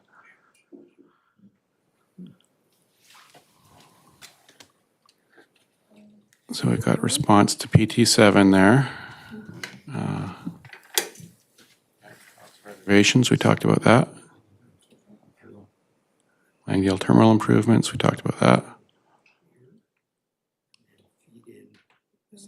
Oh, maintaining on-time performance versus loading maximum number of vehicles. I brought that up a bit with Melanie in that meeting I had too. It just seems, and I gave input, I said, it seems inconsistent. And it feels like, I wonder if there's a way of collecting data on it too, but it feels to me like it's just unacceptable for our community to see days where it says the reasons for the ferry being late is they're trying to load as many vehicles as possible, or a prior loading procedure has caused a delay, or it seems like, to me, that's within their control, is what they're saying. And when it's chronic, like day after day, that's the reason why the ferry's extremely late. It's something they should be working on fixing internally. Maybe do you have some insight into that, Rob, too, having worked there? Like I don't want to throw any individual people under the bus who are working in the terminal. They're just trying to. It's more like the organizational. Like, is there one organizational protocol to follow when it comes to loading the boat? Because when we did our tour, it seemed like there isn't. It seemed like there's always different variables happening all the time, and they're just in the moment trying to do their best to react to them. I'm a little out of date on that now, but I do know that, they used to load the lot in a particular way, And the extras would be over here, and then afterwards they would reroute them and realign them. I think a large part of the problem from a loading point of view is the fact that they've got such a high percentage of reservations now, so in both, for over heights and also for under heights. And so you've got both upper and lower lot with space being saved for the reservations. I mean, I think ultimately all of this stuff comes down to the fact that we don't have an overhead walkway to get rid of the foot passengers quickly, because that eliminates between 15 and 20 minutes on every single sailing, and that would get those ships back to being close to being on time. I think what we heard on the terminal tours as well is that when they're loading and when they are trying to, we've got, more cars than there is space on the boat, and they're trying to cram as many vehicles on there as possible, is that they were saying, those last like 10 vehicles take a significant amount of time because of the amount of jockeying and a little bit closer and squeezing in here, that is often running, like, they'll lose a lot of time to trying to squeeze as many vehicles on there, and they don't have a lot of turnaround time. Like, I can't remember, I don't know, Penny, if you remember It's like they 32 minutes was like their best turnaround time. To offload and But they're unload. supposed to do it in 25. So If it's like, yeah, if yeah. nothing goes wrong, they can barely keep on schedule Yeah. if the sailing is full. And so what I remember hearing is that they will make calls in different scenarios. So when the schedule is as the schedule is today, with, I don't know, sailing an hour almost, they will just load the ferry as quickly as possible and send it on its way, and they won't spend the extra 10 minutes trying to squeeze the last 5 cars on because there's another boat on its way and it's gonna be here in an hour. But what I remember, I think it was the terminal manager at Horseshoe Bay saying is, when they have these less frequent sailings and the sailings are full, they do spend the time to try to cram as many cars on there so they don't have people. They try to reduce the amount of people who are stuck, sitting at the ferry for 3 hours plus based on whatever the schedule is. You're commenting on things like they're saying here, we are unloaded multiple vehicles at this time. Well, that's a statement of the obvious, isn't it? Yeah. And then the next one, earlier loading procedure is causing Yeah. ongoing delay. It doesn't mean anything. I mean, to me, when that's their communications, I read that and I go, okay, well, you're talking about your regular operations here and using that as an excuse for being late. So do we And that's, I do remember we also talked about the messaging on the terminal tour and how, it was either inaccurate at times or vague in its messaging in terms of what was going on with the ferries. Do we want to make a recommendation to look at, the type of messaging that they're using? And I do remember asking about that. I think that one of us asked about, where do those messages come from? And there's basically a set of codes that the terminal, the folks up in the tower that basically can go, code 52, and it's, we're loading as many passengers. It doesn't sound like there's a lot of thought and consideration put into what that messaging is necessarily going to be. And there's Feel a no bit- guarantee yeah. that they're going to actually put the right message in either. That's part of the issue. this is true, but I just want to see less messages. Yeah. like to me, if it's their decision to use a message saying we're loading multiple, vehicles at the same time or whatever, or we're loading as many vehicles as possible, then our message to them is that's unacceptable. Like you need to fix this. You need to have some stronger performance management to make sure. Like, and maybe it does mean just leaving and not doing so many top-ups of extra cars coming on and getting, because it's more important to be on time. I mean, it can completely messes up. I mean, maybe they're gonna save one person's day by waiting another 5 minutes to get another car on, which I've seen. But you're messing up thousands of people's days if you're an hour and a half late by doing that all day long. Maybe that's another question though too, is like what percentages of the delays that we're seeing are attributed to that specific activity Right. versus a car broke down exactly. and any number of, we had Mhm. a extra maintenance check. Yeah, We that's, might be talking about something that is actually not a significant percentage of the delays or even accounting for a significant amount of minutes in a delay.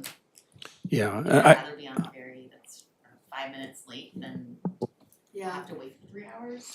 I wonder if they'd be willing to just narrow it down to like, these are sort of the 5 categories or whatever. I'm just spitballing, but like of delays. And one is just overloads. There's just that many vehicles and it's taking longer. There's maintenance. There's somebody's car broke down or some kind of, passenger error. Like if that would help rather than having, because it seems like there's like 3 or 4 different messages that effectively come back to there's just too much traffic. And so if we could just say, can you just narrow that down to one message? And same with, some of the other causes, like we don't necessarily, in that space, it could just be maintenance issue. It doesn't have to have the level of detail there. I'm just trying to understand what people are dealing with. Does that?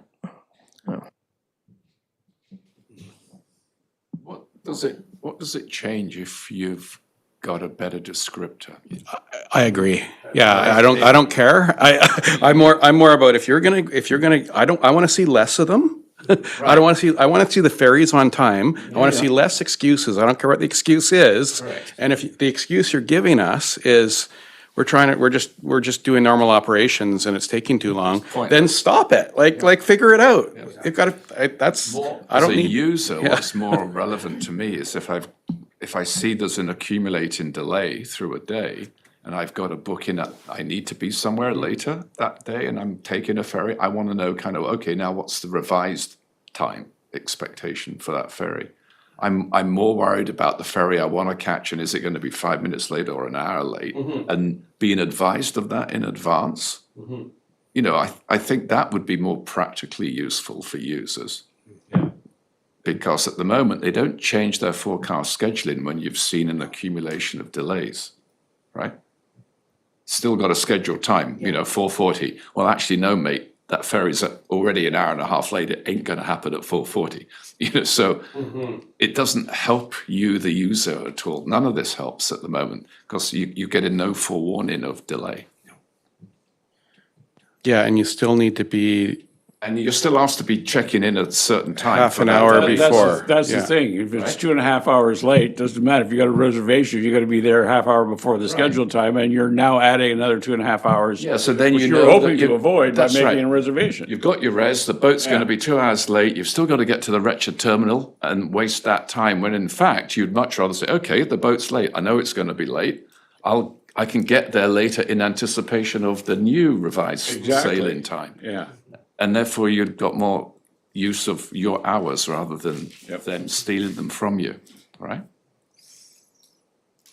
So that messaging, I think, is quite ineffective at the moment for all sorts of reasons. And that could be a holdover from quite a while ago when sometimes the ferry would get so late that then they would simply cancel the run and move the ferry that was now 2 hours late to the new time. So suddenly everything is back on time. So And your I'm- reservation's cancelled. that's right. So I'm not sure about the rationale on that. Yeah. I'd just like to come back to something that Aaron had said before, though, when we were talking about standard operating procedures, because that's something that I'm really curious about. Now, any of us guys who worked on the ferries a long time ago, when we go on board, we all shake our heads at the way they're loading.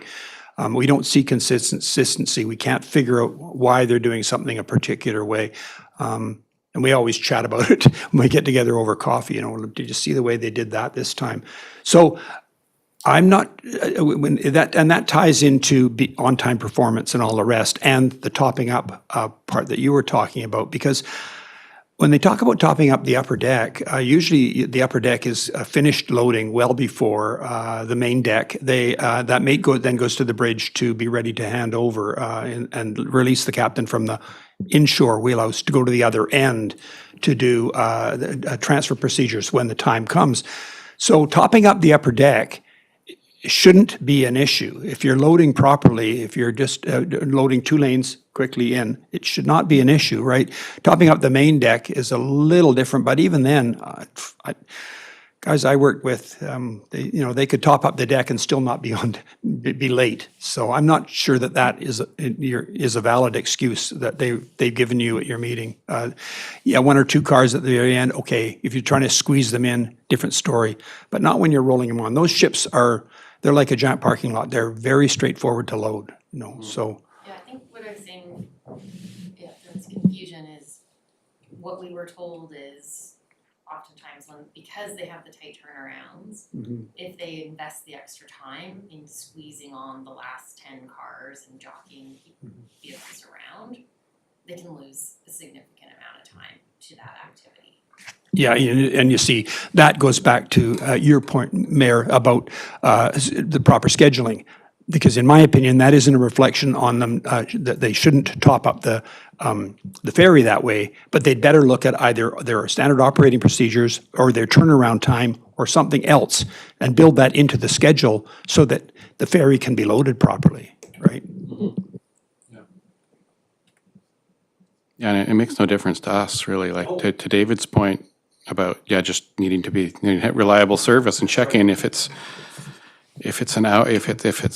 40 minutes between, or I don't know, it doesn't, if there's a difference of 5 minutes between how long it takes, it's, as long as it's in the schedule, I don't really notice.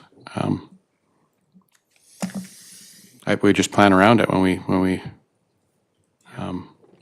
plan to be at the ferry at a certain time and plan our day around it. Anything else we should run over here? Current conditions information, oh yeah. Well, we kind of talked about that. Yeah, we did. Oh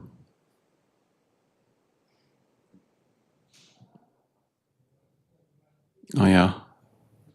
That's interesting about the gap, but it's kind of hard to, I don't know what the reason is for that, but I think that's kind of a hard area to advocate for when we know those boats are under capacity. Like,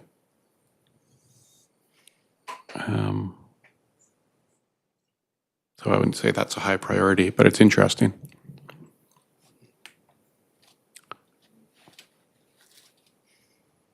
Traffic management response. Oh yeah, we've definitely been talking about that.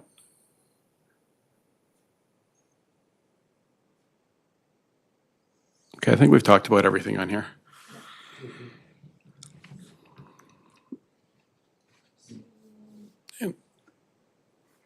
Oh yeah, we're getting into some pretty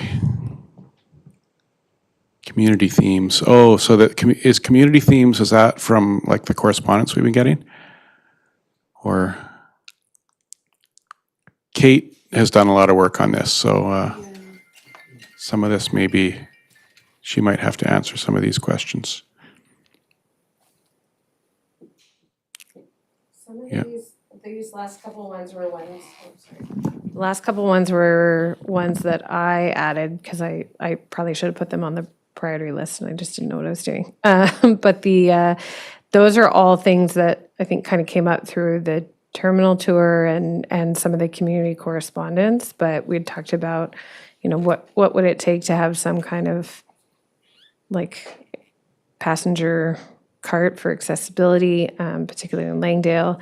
Lots of questions around like the reservation timing. And this is one thing I'm really curious about is with the increasing amount of reservation allocation, is that 30 to 60 minute arrival window like even feasible? Like, can they process 80% of the traffic or 70% or whatever it ends up being within 30 minutes? So I don't know the answer to that, but I feel like that's interesting. And, would they consider like a potentially like a longer arrival window? I don't know. These are just questions I had.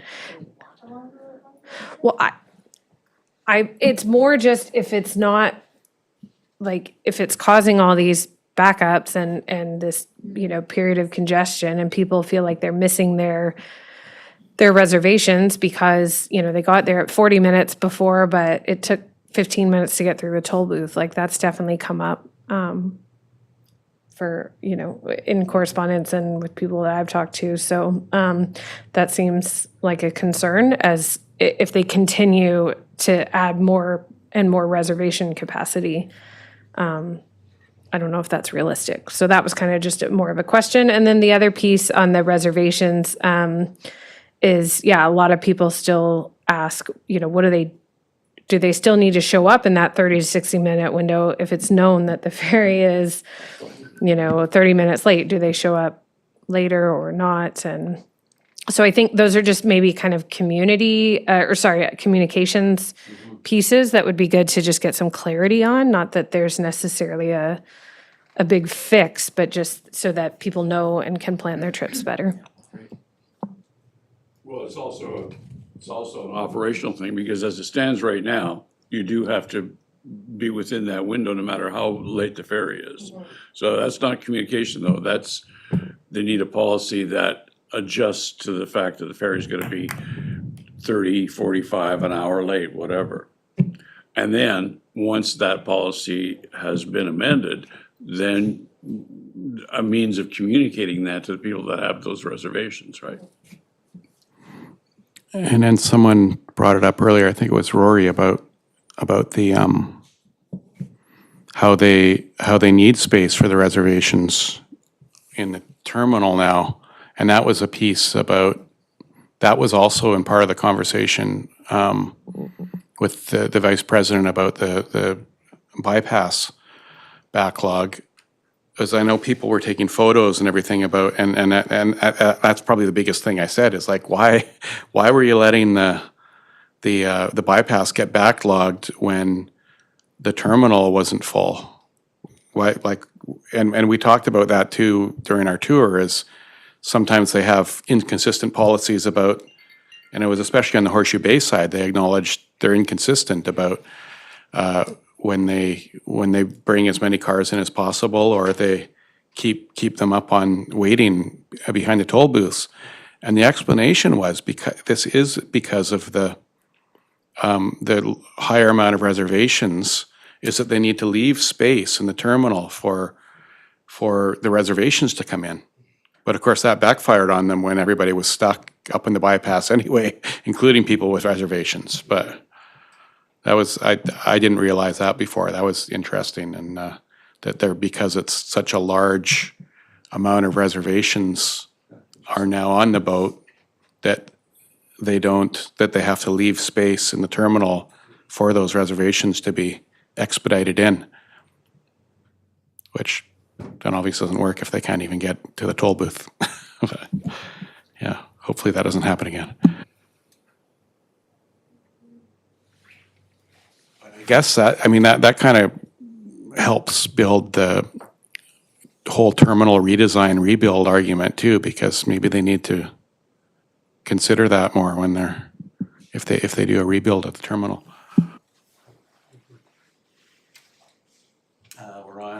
We're on big advocacy items now. New Brighton Dock, that's Kate's. That's her big advocacy item for Gambier Island. We've got the terminal infrastructure upgrades, overhead. How's that? There is repetition in this whole document for sure, which maybe we need to tighten up a bit. We've got overhead foot passenger walkway, but also terminal upgrades.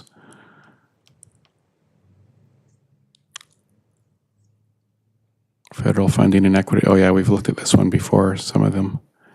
What's that acronym there about SLA? BCF SLA. So Rob, on the route classification, I don't know. who in there has that actual authority? Where does the final yay or nay rest? I don't know. I'm not. Again, I don't know now. And I'm not sure whether it's formal or informal. I mean, because they've always treated us as a major route when it comes to which ferries we're going to get. They would get the cast-offs from the island route. And yet they'll treat us as sort of ferry dependent when it's convenient for them too. So I don't really, they always think of routes with big ships as major, but I don't know whether it's formal or not, and routes that are using smaller ships as minor, you know. So you've got the Tawasin Swartz Bay, the Tawasin Duke Point, Horseshoe Bay and Nanaimo, and us, classified as big routes or major, yeah. But the effective result of that classification is the ones with the minor classification are effectively being treated as a highway extension. Yeah, they're being Because- treated quite differently from us. Yeah, they are. You can do more non-planned travel, in other words, normal Yeah. travel on those routes because of that classification, whereas you can't here. That's the effective result, that's for sure. Yeah.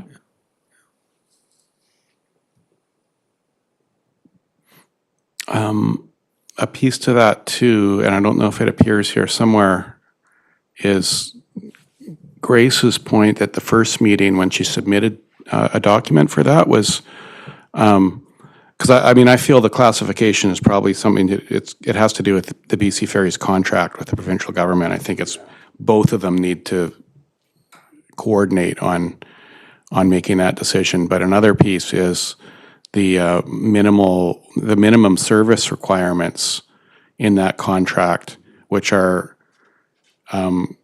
exceeded right now. And there's a risk, and Grace pointed out the risk that what if they were ever to drop to what they actually are in the contract, it would be devastating and for our community. So that contract needs to be updated to catch up with what are, based on growth, especially what our current needs are that are actually being addressed.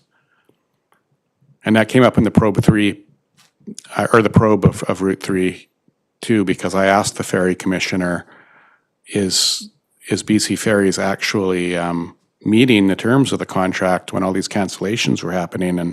And her answer was, yeah, no problem. Because the terms of the contract are actually so minimum that, interestingly, that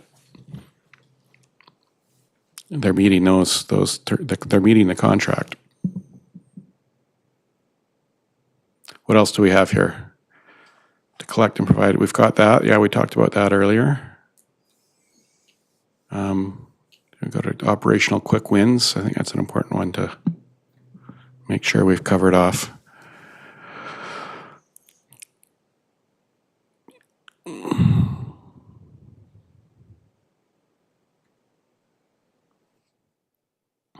Lack of reliable Wi-Fi. I think Grace brought that up, and that seems like a quick win, right? But it was a chronic problem forever. There is no Wi-Fi. There is Yeah. no Wi-Fi. They Yeah. took it away. If they can do it on a plane, they can do it on a boat. My understanding was they took it away because it was unreliable and they were tired of the complaints, so they just said, we'll just take it away. Technology is so much better now, and you can get reliable Wi-Fi on a plane at 35,000 feet, so I'm pretty sure they can do it on a boat. Yeah.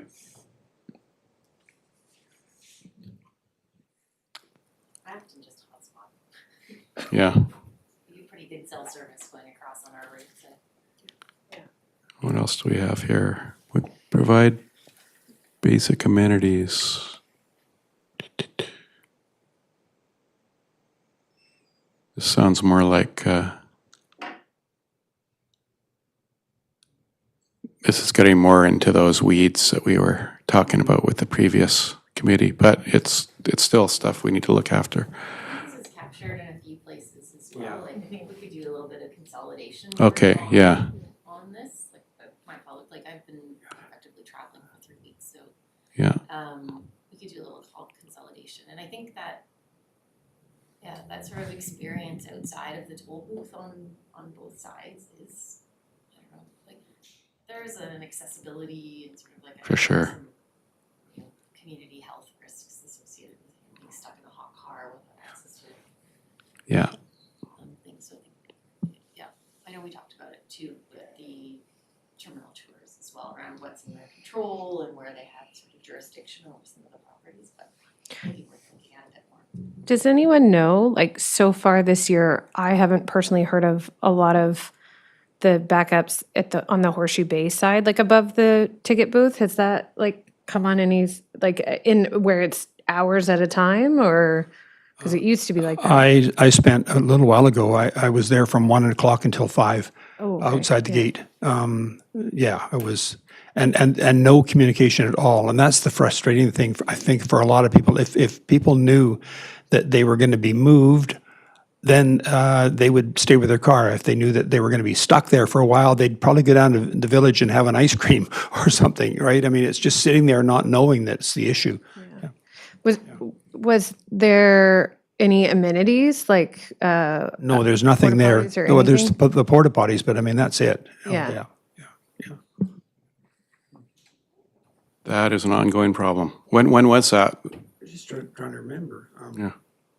I probably got it written down somewhere. 'Cause Yeah, I'm pretty okay. annoyed. Yeah, no doubt.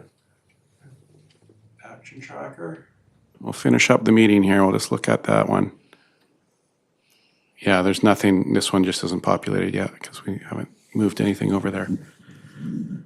Okay, so we've got some work. Now, we'll go back to our, regular, this was one we wanted to kind of get organized for the next meeting. So we'll go back to having a meeting in July, I think was probably the plan, to get ready for PT7.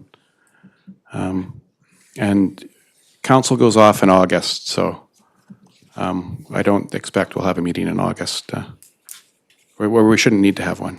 I mean, we could still have one. I still have to work all of August. I don't go off. But we'll see in July, yeah. We'll do another poll. Okay, great. And we will adjourn this meeting. That's good with everybody? Okay, meeting is adjourned.